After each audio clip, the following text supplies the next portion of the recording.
نحمدہ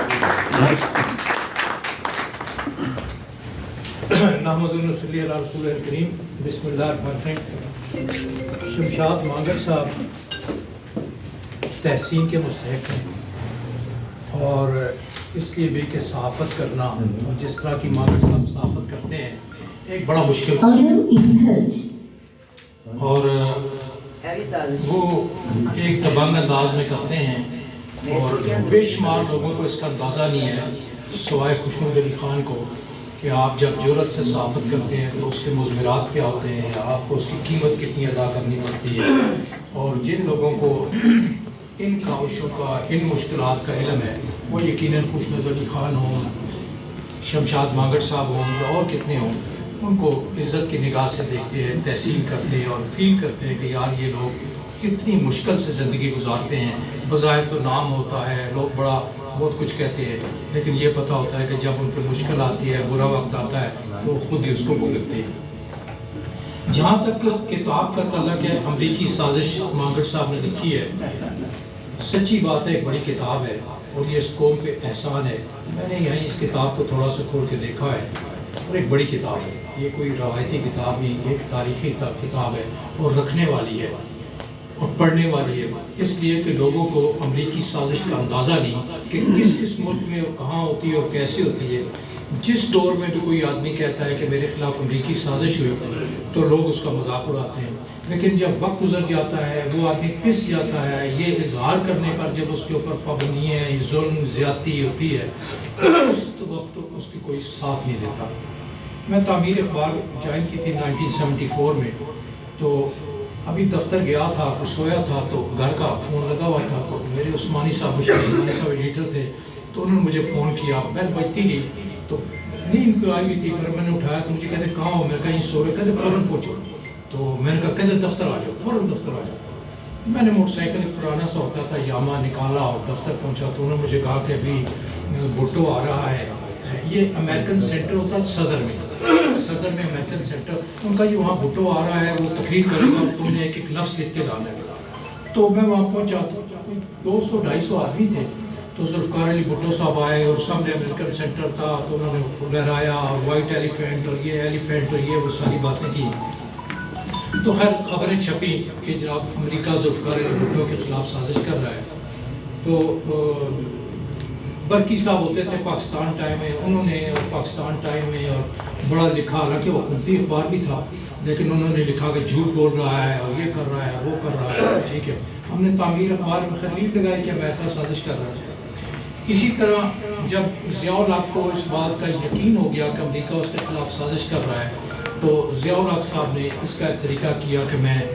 cycle پہ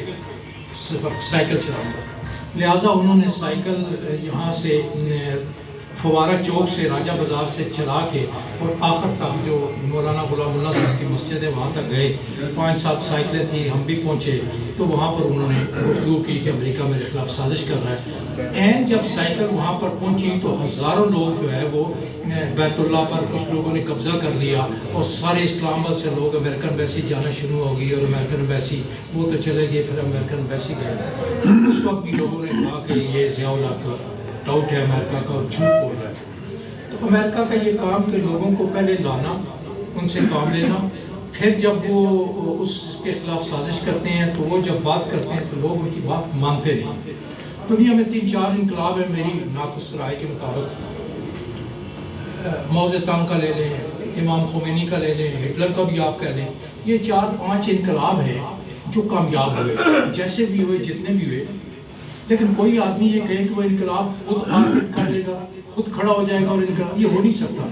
لیکن Hitler بھی جب وہ کنگ کے خلاف تھے، سارے لوگ بادشاہ کے خلاف تھے تو ہوا، جب وہ چھوٹے 9 سال کے بچے کو چائنا میں بادشاہ بنا دیا تو تب بھی وہ یورپ کے خلاف تھا، تو یورپ نے ان لوگوں کی مدد کی۔ امام خمینی رحمۃ اللہ علیہ ایران میں تھے، فرانس میں تھے، فرانس کے طیارے میں آئے، لیکن جو ہی آپ اپنے ملک میں پہنچتے ہو امریکہ کے خلاف یا جن سازشوں نے یا جن اداروں نے آپ کو لایا ہو تو آپ ان کے خلاف جب کھڑے ہو جاتے ہو تو آپ کا انقلاب کچھ عرصہ چل جاتا ہے یا کامیاب بھی ہو جاتا ہے، لیکن جو ہی آپ آخری وقت تک ان کے ساتھ رہتے ہو اور کوشش کرتے ہو کہ میں ان کے ساتھ روا روی رکھیں، تو جب آپ کے خلاف ان کی سازش پک جاتی ہے پھر آپ مارے جاتے ہو، پھر آپ کے لیے کوئی چیز بچتی نہیں ہے، پھر اسی وقت زندگی میں لوگ آپ کو نام کر دیتے ہیں۔ جو کتاب ہے ابھی ہمارے سامنے، اس میں مختلف کتابوں کے حوالے دیے گئے، مختلف کتابوں کے ریفرنس ہیں۔ ان میں اگر دیکھا جائے تو انہوں نے جو آخر میں لکھا ہے